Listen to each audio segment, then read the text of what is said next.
বিসমিল্লাহিররহমানিররহিম। আজকে আমি বাস্তব সংখ্যার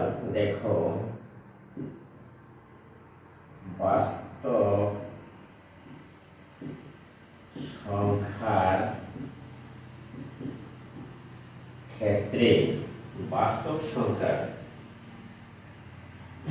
ক্ষেত্রে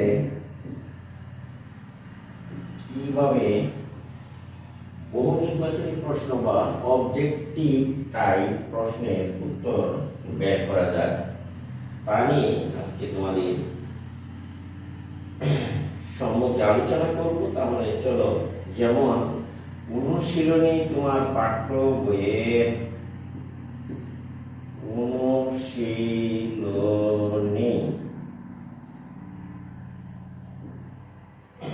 একের 1 নম্বর। দেখো, তোমার পাঠ্য বইয়ের অনুশীলনী একের 1 নম্বর যে বাস্তব সংখ্যার ক্ষেত্রে অবজেক্টিভ টাইপ প্রশ্ন অথবা হচ্ছে তোমার যে বহু নির্বাচনী প্রশ্ন কিভাবে আনসার বের করা যায়। দেখো, প্রশ্ন যে 1 নম্বর প্রশ্নটা হলো যে নিচের কোনটি তোমার অমূলক সংখ্যা, নিচের কোনটি অমূলক সংখ্যা, এটি তুমি পরীক্ষায় কিভাবে আনসার দিবে সেই বিষয়টা নিয়ে আজকে আমি তোমাদেরকে বুঝিয়ে দিব। তাহলে তোমরা খাতা কলম নিয়ে সবাই বসে যাও। দেখো, 1 নম্বরে নিচের কোনটি অমূলক সংখ্যা, প্রশ্নটা হলো এরকম। আবার 4টি অপশন দেওয়া আছে। দেখো, 1 নম্বর অপশন ক 0.3 পূর্ণপণি বা 3 পূর্ণপণি। খ অপশনে আছে তোমার, দেখো যে √16/9। ঘতে আছে তোমার ঘনমূল, তোমার হচ্ছে কত 8/27। সরি, 4 নম্বর অপশনটা হলো তোমার, দেখো যে 5/√3।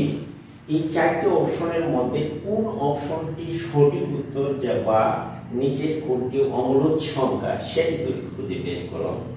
বের করার কৌশল হচ্ছে, দেখো 1 নম্বরে আমি যদি ব্যাখ্যা করি, দেখো এর ব্যাখ্যাটা হলো যে কিভাবে তুমি পরীক্ষার খাতায় বা উত্তরগুলো খুঁজে বের করবে সঠিক উত্তর। প্রথম হলো ক অপশন। দেখো, কতে দেওয়া আছে 0.3 পূর্ণপণি।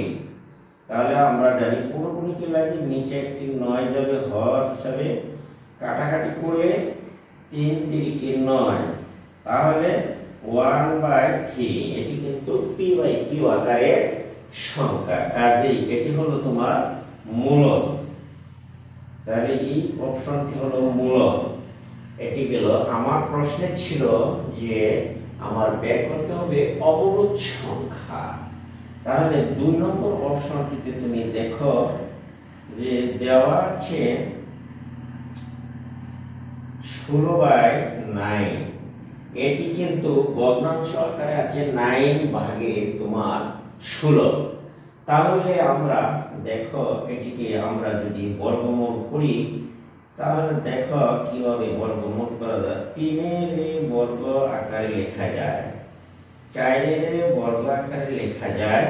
এখন যদি বর্গমূল করি, তাহলে দেখো √4² আলাদা আলাদা রুট দাও, 3 এর পর আলাদা রুট করো। তাহলে √² কাটা যায়। আমার অবশিষ্ট রইল তোমার 3/4। কাজেই এটি হলো তোমার মূলক সংখ্যা।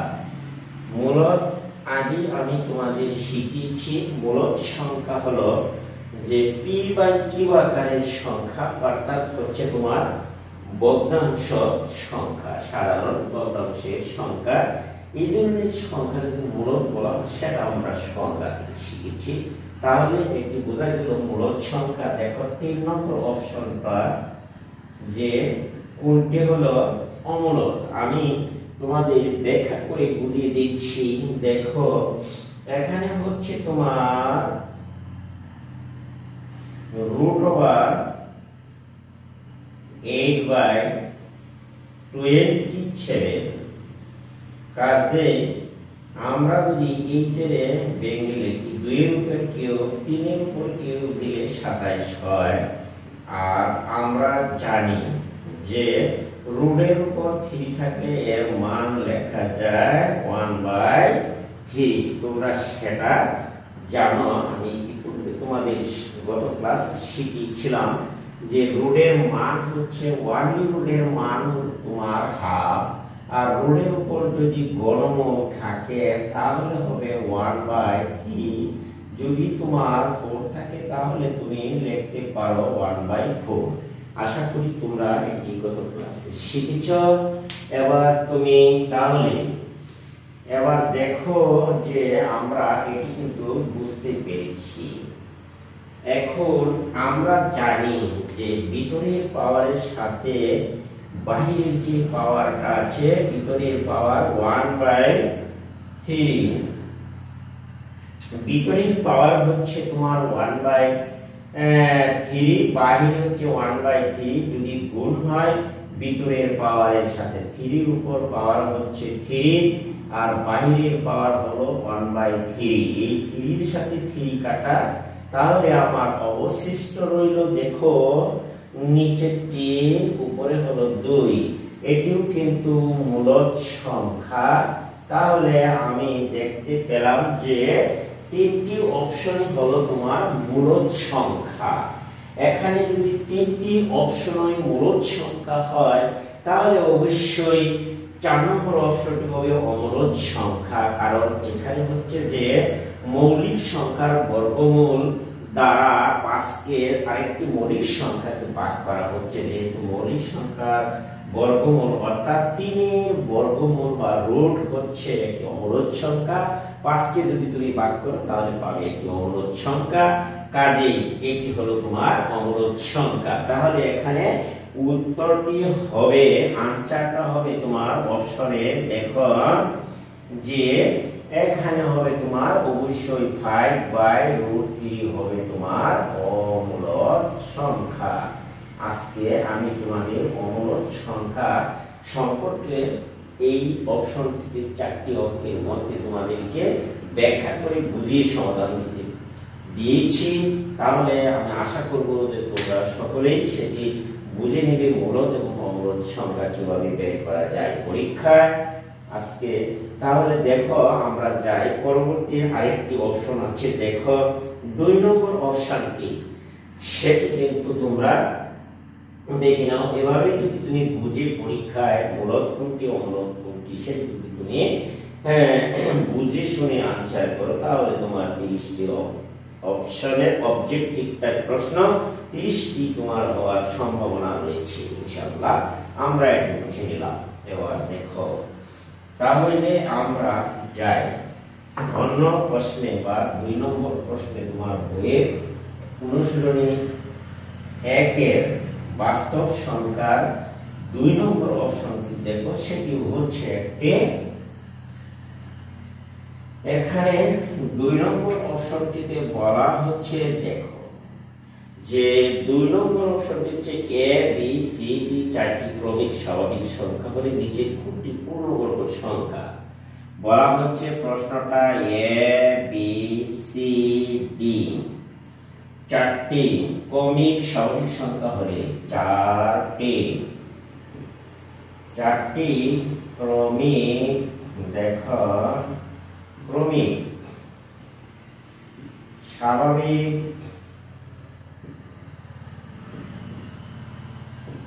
সংখ্যা হলে 4টি ক্রমিক স্বাভাবিক সংখ্যা হলে নিচের কোনটি পূর্ণবর্গ সংখ্যা।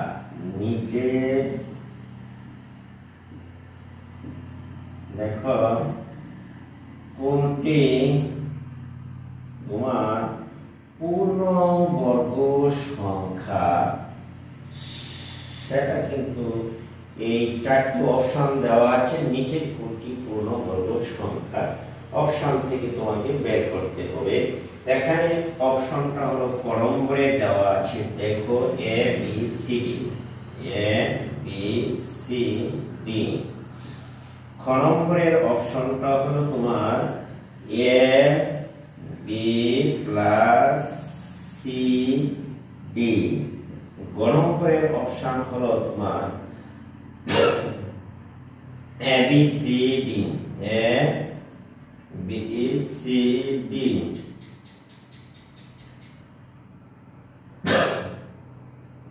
প্লাস 1। গ নম্বরের অপশনটি হলো তোমার A B C D minus 1। এই চারটি অপশন তোমার দেওয়া আছে, তাহলে তুমি কিভাবে, মুখস্থ বিদ্যা নয়, বুঝে শুনে পড়াশোনা করো। এবিসিডি চারটি ক্রমিক স্বাভাবিক সংখ্যা হলে নিচের কোনটি পূর্ণ সংখ্যা, নিচের কোনটি পূর্ণ বর্গ সংখ্যা হবে, সরি নিচের কোনটি পূর্ণ বর্গ সংখ্যা, সেটি কিন্তু তোমাকে খুঁজে বের করতে হবে। তাহলে আমরা দেখি, যদি আমরা ধরি স্বাভাবিক সংখ্যা, ক্রমিক স্বাভাবিক সংখ্যা যেহেতু, তাহলে ধরি যেহেতু ডাকে বলা হচ্ছে এ বি সি ডি চারটি ক্রমিক স্বাভাবিক সংখ্যা। ক্রমিক তোমরা বুঝো, ক্রমিক হলো যে একের পরে দুই, দুইয়ের পরে তিন, তিনের পরে চার। তাহলে আমরা ধরি এখানে পর্যায়ক্রমে ধরি এ সমান হলো তোমার 1, তাহলে এ সমান 1, বি সমান 2, সি সমান যদি তুমি 3 ধরো, এ বি সি ডি সমান ধরলা তুমি 4। তাহলে আমরা দেখি যে প্রথম অপশনে কয়টি পাওয়া যায় যে পূর্ণ বর্গ সংখ্যা, নিচে কোনটি। তাহলে আমরা দেখি প্রথম অপশনটি, দেখো এখানে প্রথম অপশনটি হলো এবিসিডি। তাহলে এই এবিসিডি এর মান 1, বি এর মান যদি তুমি 2 বসাও, 3 যদি সি এর মান, বি এর মান 4 বসালে গুণ করো, 2 কে 2, 3 গুণে 6, 4 6 24। এটি কিন্তু পূর্ণবর্গ সংখ্যা নয়। বুঝলে, এবিসিডি চারটি ক্রমিক স্বাভাবিক সংখ্যা হলে নিচের কোনটি পূর্ণবর্গ সংখ্যা, এটি কিন্তু পূর্ণবর্গ সংখ্যা নয়। তাহলে 24 পূর্ণবর্গ সংখ্যা নয়। 2 নম্বর দেখো অপশনে আছে এবি প্লাস সিডি। এটিকে যদি আমরা লিখি এর মান 1, বি এর মান 2 যোগ সি এর মান 3, ডি এর মান হচ্ছে তোমার 4। 2 একে 2 আমরা যদি সরল করি 3 4 12, 3 আর 4 2 14। এটিও পূর্ণবর্গ সংখ্যা নয়।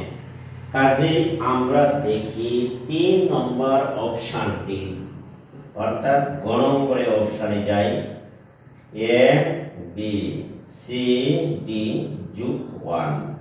এটি কিন্তু আমরা দেখি, তুমি পাঠ করো। এখানে আমরা লিখতে পারি এর মান 1, বি এর মান হচ্ছে তোমার 2, সি এর মান 3 আর ডি এর মান 4 প্লাস 1। তাহলে দেখো আমরা 2 একে 2, 3 দুগুণে 4 6 24 যোগ হচ্ছে 1, এটি কিন্তু 25, অর্থাৎ এটি হলো পূর্ণবর্গ সংখ্যা। 25 পূর্ণ বর্গ সংখ্যা। এই আমরা হয়তোবা অপশনটি পেয়ে গেছি, এটি হলো তোমার 25, অর্থাৎ পূর্ণবর্গ সংখ্যা। আর আমরা দেখতে পাচ্ছি যে 4 নম্বর অপশনটিতে যদি আমি মান বসাই, তাহলে দেখো 4 নম্বরে হয়, এখানে 4 নম্বর অপশনটি কিনো, দেখো এ বি সি ডি -1। তাহলে এটির মান 1 2 3 গুণ 4 মাইনাস 1, এখানে 3 দুগুণে 6, 4 6 24 মাইনাস 1, এটি 23, এটিও পূর্ণবর্গ সংখ্যা নয়। কাজেই আমার উত্তরটা হলো তোমার যে 25 হচ্ছে পূর্ণবর্গ সংখ্যা, কারণ 25 কে যদি তুমি ভাঙো 5 এর উপর বর্গ দিলে 5 5 25, কিন্তু এটি হচ্ছে তোমার পূর্ণবর্গ সংখ্যা। যেমন 16 হচ্ছে তোমার পূর্ণবর্গ সংখ্যা। কাজেই আমরা এবার পূর্ণবর্গ সংখ্যা খুঁজে বের করতে পেরেছি। দেখো নিচে কোনটি প্রশ্নে ছিল যে পূর্ণবর্গ সংখ্যা, তাহলে আমার অপশনটির সঠিক উত্তর হলো ঘ। এটি হচ্ছে সঠিক উত্তর বা আনসার হলো তোমার গ অপশন। এটি হচ্ছে তোমার পূর্ণবর্গ সংখ্যা। আশা করি প্রিয় শিক্ষার্থীরা তোমরা এটি বুঝতে পেরেছ। তাহলে দেখো 3 নম্বর 2 নম্বর অপশনটি দেখো, তোমাদের একটি প্রশ্ন দেওয়া আছে 3-এ। আমরা তাহলে চলো 3 নম্বর প্রশ্নটির সমাধান করি। এটি হয়তো আশা করি তোমরা সবাই বুঝতে পেরেছ। এটি আমি তাহলে খাতা থেকে রিমুভ করে নাও, তোমরা খাতায় তুলে নাও। আমি এটি ব্যাখ্যা সহ পরবর্তী প্রশ্নে যাচ্ছি। দেখো পরবর্তী প্রশ্নটা হলো যে 1 থেকে, দেখো বলা হচ্ছে তোমার পাঠ্য বইয়ে 1 থেকে 10 পর্যন্ত মৌলিক সংখ্যা হচ্ছে কয়টি, কিন্তু পরীক্ষায় একটু চেঞ্জ থাকে, সেটা তোমরা মাথায় রাখবে। সেটি হলো যেন যে 1 থেকে 10 পর্যন্ত মৌলিক সংখ্যা কয়টি প্রশ্নে আসতে পারে, যে 1 থেকে 20 এর মধ্যে মৌলিক সংখ্যা কয়টি, এটি একটু পরিবর্তন থাকতে পারে। তাহলে তোমার প্রশ্ন পরীক্ষায় অবশ্যই কমন করবে, অথবা 1 থেকে 30 এর মধ্যে তুমি বাসায় গিয়ে এইগুলি মানে চর্চা করবে। 1 থেকে 20 এর মধ্যে কয়টি মৌলিক সংখ্যা, কয়টি যৌগিক সংখ্যা, এবং 1 থেকে তোমার 30 এর মধ্যে কয়টা মৌলিক, কয়টা যৌগিক সংখ্যা, এবং তুমি এগুলি বুঝে শুনে পড়ো, তাহলে তোমার পরীক্ষা অবশ্যই কমন করবে প্রশ্ন সৃজনশীল। এখন দেখো 3 নম্বর অপশনটিতে আমি যাই। 3 নম্বর অপশনটা হলো যে এখানে তুমি দেখতেই পাচ্ছ যে 3 নম্বর অপশনটা হলো যে এখানে বলা হচ্ছে যে 1 থেকে, এই দেখো 1 থেকে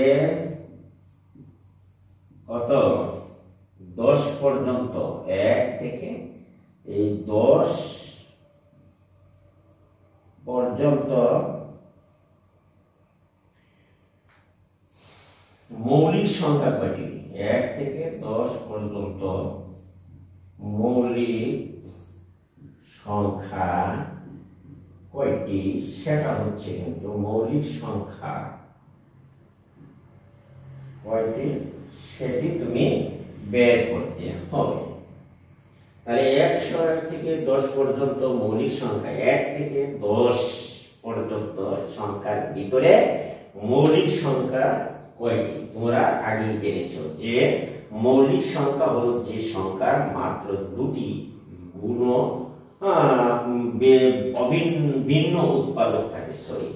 তাহলে 1 থেকে 10 এর মধ্যে মৌলিক সংখ্যা কয়টি, আমরা 1 থেকে 10 পর্যন্ত সংখ্যাগুলি যদি লিখি তাহলে আমরা ব্যাখ্যা করতে পারি। দেখো যে ব্যাখ্যাটা হলো যে এখানে দেখো 1 2 3 4 5 6 7 8 9, এই তোমার হলো 10।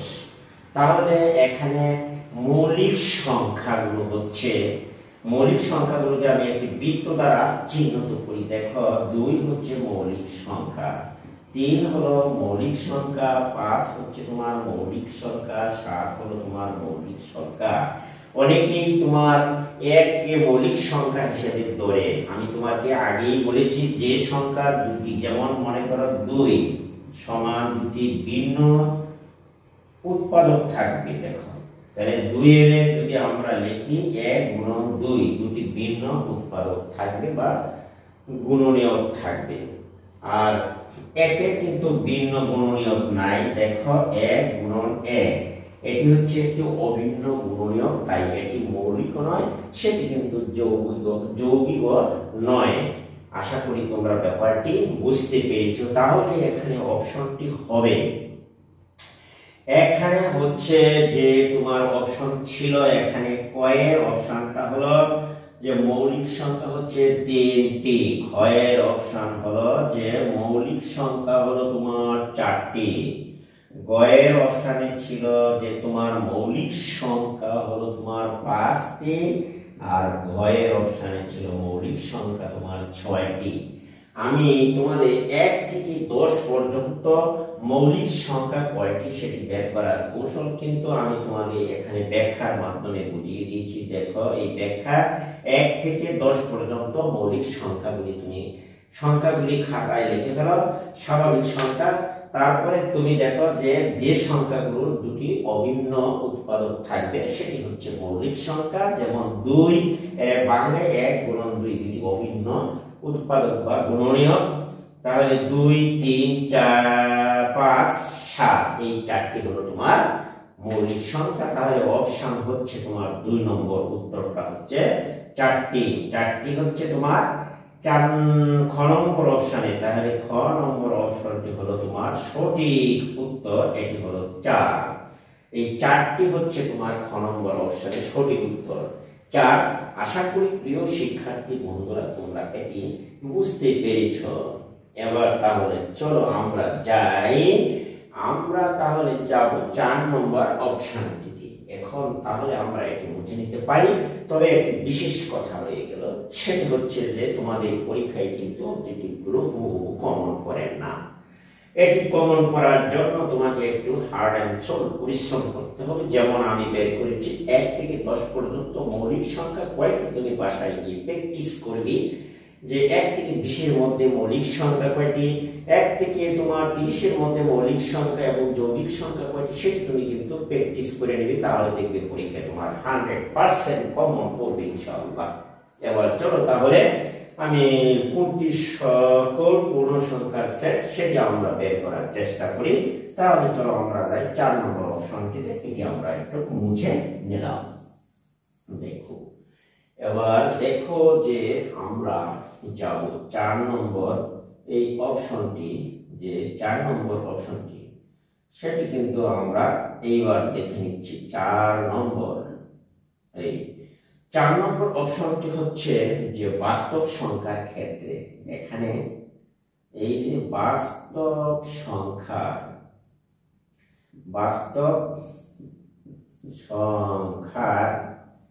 ক্ষেত্রে আমরা এখানে 1 নম্বরে আছে তোমার যেমন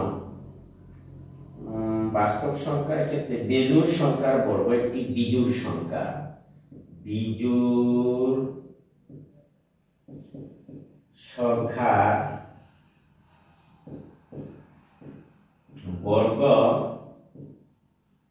একটি তোমার বিজোড় সংখ্যা। বেজোড় সংখ্যার বর্গ একটি বিজোড় সংখ্যা তোমাকে প্রশ্ন করা হচ্ছে। তাহলে এটির ব্যাখ্যা দেখো, আমি দেখাচ্ছি 1 নম্বরের ব্যাখ্যাটা। যে বেজোড় সংখ্যা, যেমন মনে করো 3 একটা বেজোড় সংখ্যা, এই বেজোড় সংখ্যা এর বর্গ, তাহলে 3 এর বর্গ তোমার সমান হচ্ছে 3 স্কয়ার হলে 3 3 9। তাহলে এটি বেজোড় সংখ্যা, কথা স্পষ্ট পরিষ্কার। তাহলে 1 নম্বর বাক্যটি যে বেজোড় সংখ্যার বর্গ একটি বিজোড় সংখ্যা, এটি হলো সত্য। 1 নম্বর পেলাম। 2 নম্বরে দেখো আমার যুক্তিটা হচ্ছে যে দুইটি জোড় সংখ্যার গুণফল এর গুণিতক জোড় সংখ্যা। দুইটি জোড়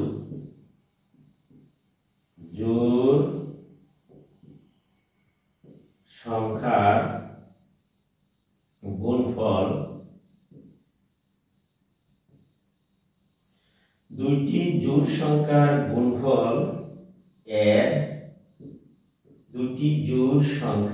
গুণফল এর এর গুণিতক জোড় সংখ্যা এর গুণফল এর গুণিতক জোড় সংখ্যা। দেখি এই অপশনটি ঠিক কিনা। দুটি জোড় সংখ্যার গুণিতক হচ্ছে জোড় সংখ্যা। তাহলে এখানে দেখো ব্যাখ্যাটা দেখো যে আমরা দুটি জোড় সংখ্যা যেমন মনে করো 4 গুণন 2 গুণ করলে 4 দুগুণে 8।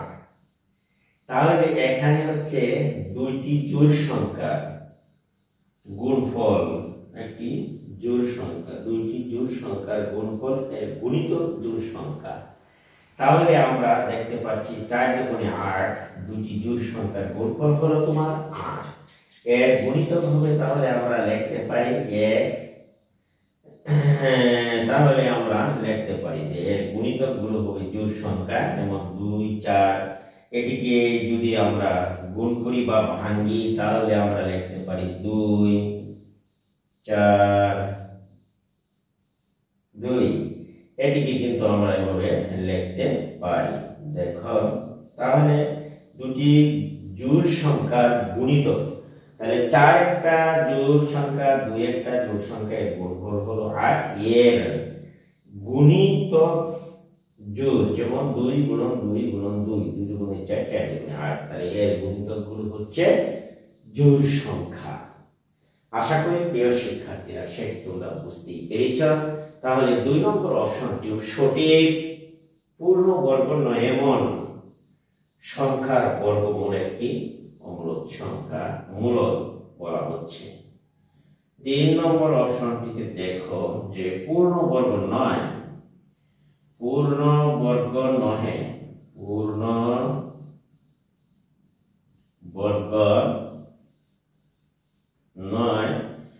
কিন্তু এমন সংখ্যার বর্গমূল মূলদ সংখ্যা। পূর্ণবর্গ নয় এমন সংখ্যার বর্গমূল মূলদ সংখ্যা। আশা করি পূর্ণবর্গ নয় এমন সংখ্যার বর্গমূল হচ্ছে মূলদ সংখ্যা। এটি কিন্তু পূর্ণবর্গ নয় এমন সংখ্যার বর্গমূল মূলদ সংখ্যা। এই অপশনটি সঠিক নয়, কারণ হচ্ছে ব্যাখ্যা দেখো এইখানে যে পূর্ণবর্গ নয়, যেমন আমি লিখলাম মনে করো 5 এর বর্গমূল করলে হবে 2.something 2। মনে করো আরো আছে 3 এর বর্গমূল করলে কিন্তু 3 এর যদি আমরা রুট করি তাহলে আমরা পাই 1.7320 মনে করো আরো বড় আছে। তাহলে সেটি কিন্তু পূর্ণবর্গ নয় এমন সংখ্যার বর্গমূল হচ্ছে তোমার অমূলদ সংখ্যা হবে, কারণ হচ্ছে সেটি কিন্তু ভগ্নাংশ আকারে প্রকাশ করা যাচ্ছে না। এখানে দেখো 2.17320 এটাও এমন সংখ্যা আছে, সেটি কিন্তু আমরা ভগ্নাংশ আকারে প্রকাশ করতে পারছি না। কাজেই এটি কিন্তু পূর্ণবর্গ নয় এমন সংখ্যার বর্গমূল। যুক্তিটা হচ্ছে যে মূলদ সংখ্যা বলা হচ্ছে, কিন্তু এটি মূলদ সংখ্যা নয়, এটি হচ্ছে তোমার অমূলদ সংখ্যা। তাহলে 3 নম্বর অপশনটি ভুল বা ক্যাপশনটি হচ্ছে মিথ্যা, এটি কিন্তু সঠিক নয়। 3 নম্বর অপশন সঠিক নয়, এটি সঠিক নয়। তাহলে এটি ভুল আছে, এটি সঠিক নয় 3 নম্বরটি। তাহলে আমার অপশনের উত্তর হবে, তাহলে তোমরা দেখো যে অপশনের উত্তরটি হবে এখানে তোমার 1 আর 2 ক নম্বরের অপশনটি হচ্ছে সঠিক। এখানে 1 ও এই 2 নিয়ে যে অপশন সেটি হচ্ছে সঠিক উত্তর। আশা করি প্রিয় শিক্ষার্থীরা তোমরা এটি বুঝতেই পেরেছ। তাহলে আমরা এবার 3টি ক্রমিক স্বাভাবিক সংখ্যার গুণফল সর্বদাই নিচে কোন সংখ্যা দ্বারা বিভাজ্য হবে। আমরা এবার চলো তাহলে এটি কিন্তু আমরা মুছে নিলাম। তাহলে আশা করি তোমরা এটিকে বুঝতে পেরেছ। এবার দেখো আমরা যাই পরবর্তী অপশনে।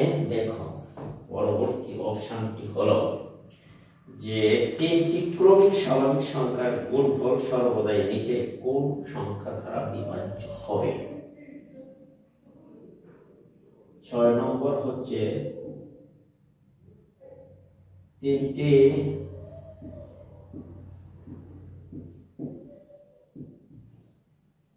ক্রমিক স্বাভাবিক সংখ্যার গুণফল সর্বদাই, স্বাভাবিক সংখ্যার গুণফল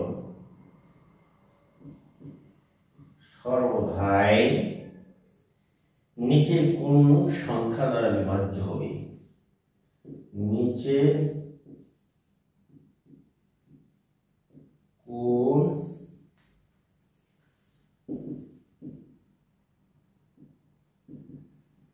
সংখ্যা দ্বারা বিভাজ্য হবে।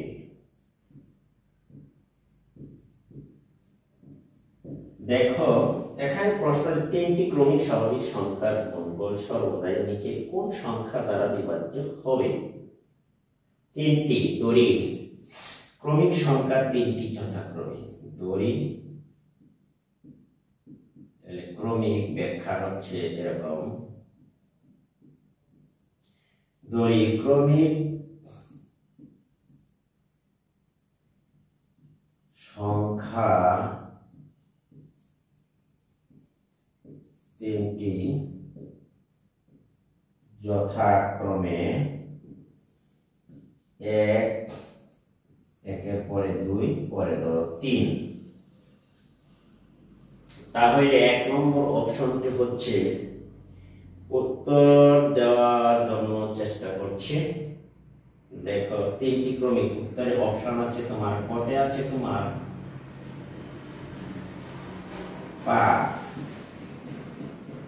কতে আছে তোমার অপশনে 6, গতে আছে তোমার অপশনটিতে 7, আর গতে আছে তোমার এই অপশনে আছে তোমার 11। তাহলে আমরা দেখি, দেখো কোন সংখ্যা দ্বারা বিভাজ্য হবে। অপশনে 5, 6, 7 এবং 11 দেওয়া আছে।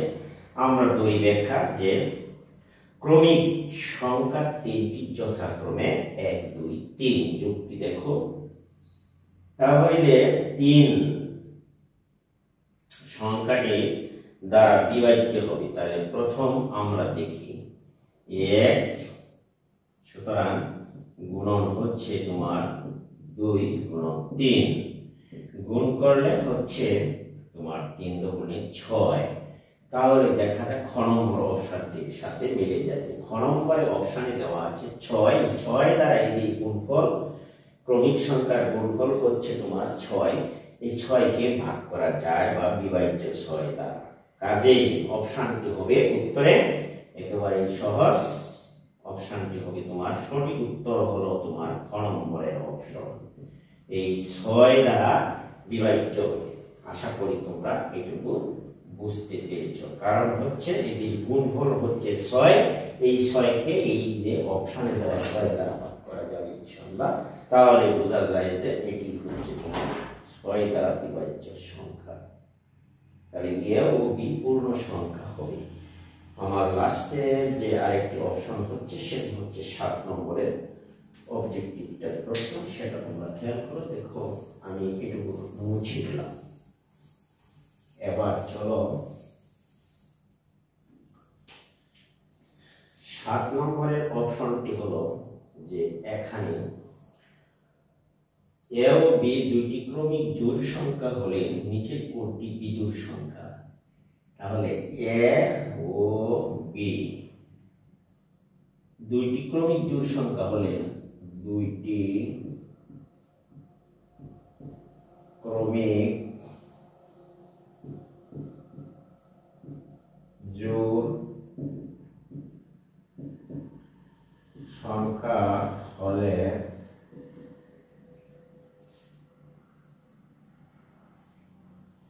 দুটি ক্রমিক জোড় সংখ্যা হলে নিচের কোনটি বিজোড় সংখ্যা হলে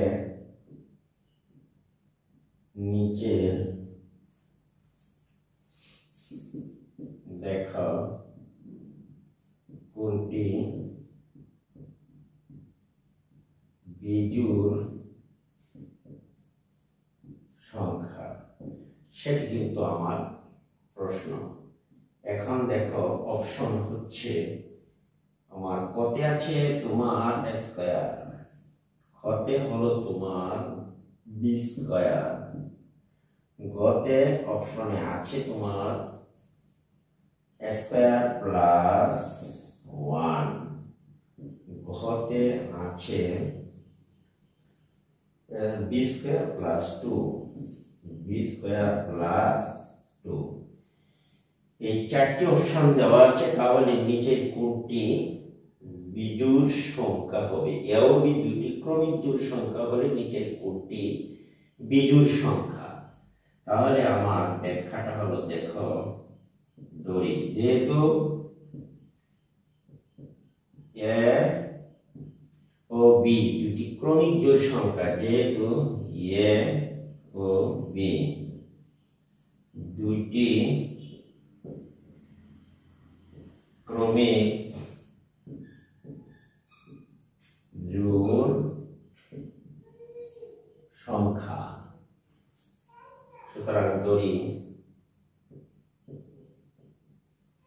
এ সমান 2, বি সমান 4, তাহলে আমরা লিখতে পারি কয়ের অপশনটি দেখো এ স্কয়ার 2 এর বর্গ করলে সেটি হচ্ছে 4, এটি বিজোড় সংখ্যা নয়, এটি কিন্তু বিজোড় নয়, এটি বিজোড় সংখ্যা নয়। তাহলে তুমি ক্ষয়ের অপশনে যাও, বি স্কয়ার, বি স্কয়ার সমান আমরা লিখতে পারি 4 16, এটিও বিজোড় সংখ্যা নয়। গয়ের অপশনে তুমি যাও, দেখো এ স্কয়ার প্লাস 1, বলা হচ্ছে এও দুইটি ক্রমিক জোড় সংখ্যা হলে নিচের কোনটি বিজোড় সংখ্যা? তাহলে এর মান আমরা ধরলাম 2 যোগ 1, 2 দুগুণে 4 আর 1 5, এটি হচ্ছে তোমার বিজোড় সংখ্যা, এটি বিজোড় সংখ্যা বা যেহেতু গয়ের অপশন দেখো যদি ব্যাখ্যা করো, বি স্কয়ার প্লাস হচ্ছে 2, বি এর মান হচ্ছে 2, 4 হচ্ছে বি এর মান, ক্রমিক জোড় সংখ্যা 4 আর যোগ হচ্ছে 2, 4 4 16 আর 2 হচ্ছে তোমার 18, এটি অর্থাৎ বিজোড় সংখ্যা। তাহলে আমার অপশনটি হলো উত্তরে দেখো গ নম্বরের অপশনটি হলো সঠিক উত্তর, সেটি হচ্ছে 5। আশা করি প্রিয় শিক্ষার্থীরা সেটি তোমরা বুঝতে পেরেছ, ব্যাখ্যা সহ আলোচনা করা হলো। এবার যেমন লাস্ট প্রশ্ন হচ্ছে তোমার এ ও বি দুইটি পূর্ণ সংখ্যা হলে বি স্কয়ারের সাথে নিচে কোনটি যোগ করলে যোগ করে একটি পূর্ণবর্গ সংখ্যা হবে?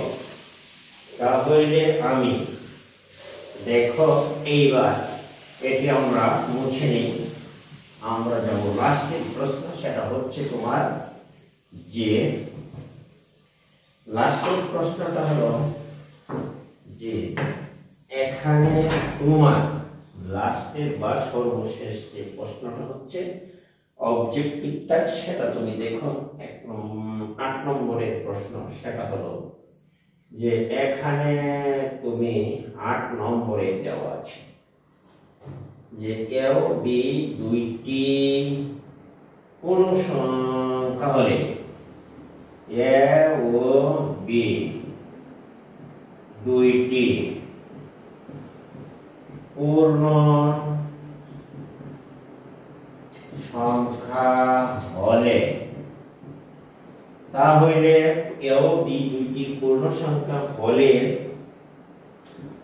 a square plus b square এর সাথে নিচে কোনটি এর সাথে নিচের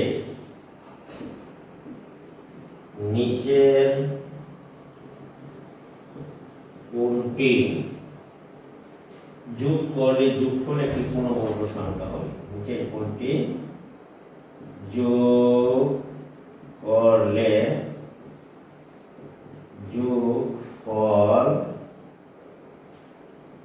যোগফল একটি পূর্ণ বর্গ সংখ্যা হবে। দেখো লাস্টের প্রশ্ন এটি হচ্ছে যে এর সাথে নিচের কোনটি যোগ করলে যোগফল একটি পূর্ণবর্গ সংখ্যা হবে। অপশনটা হলো তোমার মাইনাস ab। পূর্ণবর্গ সংখ্যা হলে পূর্ণবর্গ সংখ্যা ab, তাহলে ab যেহেতু পূর্ণবর্গ সংখ্যা অপশন কয়ে দেখো ab প্লাস ab, গয়ে আছে তোমার 2ab, ঘয়ে আছে তোমার অপশনটা হলো ab, দুইবার দেওয়া হয়েছে।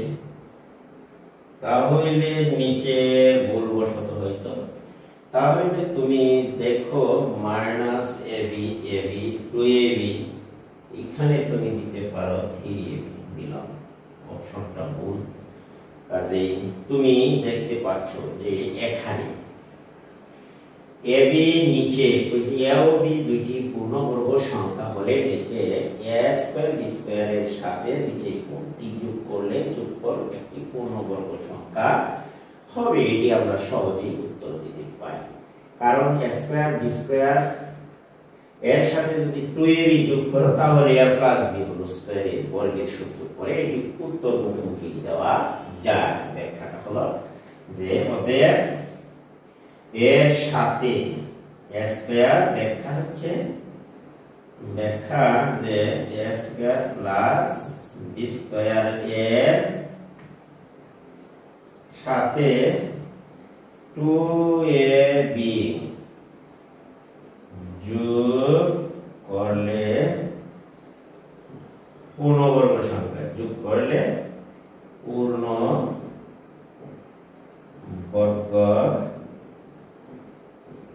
সংখ্যা হবে।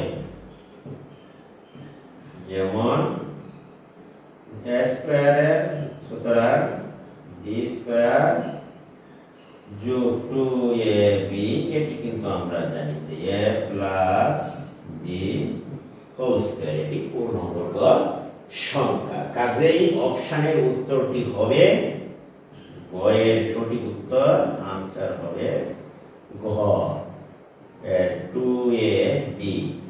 আশা করি প্রিয় শিক্ষার্থীরা তোমরা এটি বুঝতে পেরেছো। আজকে আমি 8 পর্যন্ত তোমাদেরকে অবজেক্টিভ টাইপ প্রশ্ন কিভাবে পরীক্ষায় তোমরা বৃত্ত ভরাট করবে সেটির কৌশল কিন্তু আমি অত্যন্ত সহজ ভাষায় বুঝিয়ে দিয়েছি। তোমরা এভাবে প্র্যাকটিস করে অবশ্যই 30টি অবজেক্টিভ তোমরা পরীক্ষায় লাগাতে পারবে আশা করি। এবং আগামী ক্লাসে হবে তোমার যে প্রমাণ করো √5 এবং √7 এবং √10 এগুলি অমূলদ সংখ্যা প্রমাণ দেখাবো আগামী ক্লাসে। তোমরা এই পর্যন্ত অপেক্ষায় থাকো। আর আমার বিশেষ কথা হলো, যদি আমার ভিডিওটি তোমাদের কাছে ভালো মনে হয় বা উপকারী মনে হয় অবশ্যই আমার চ্যানেলটিকে সাবস্ক্রাইব করবা এবং ভিডিওটি বন্ধু বান্ধবের কাছে শেয়ার করে দিবা। একটি কমেন্ট এবং একটি লাইক অবশ্যই করবা। আজকে আমি এখান থেকে বিদায় নিলাম। আল্লাহ হাফেজ, সকলেই ভালো থাকবেন।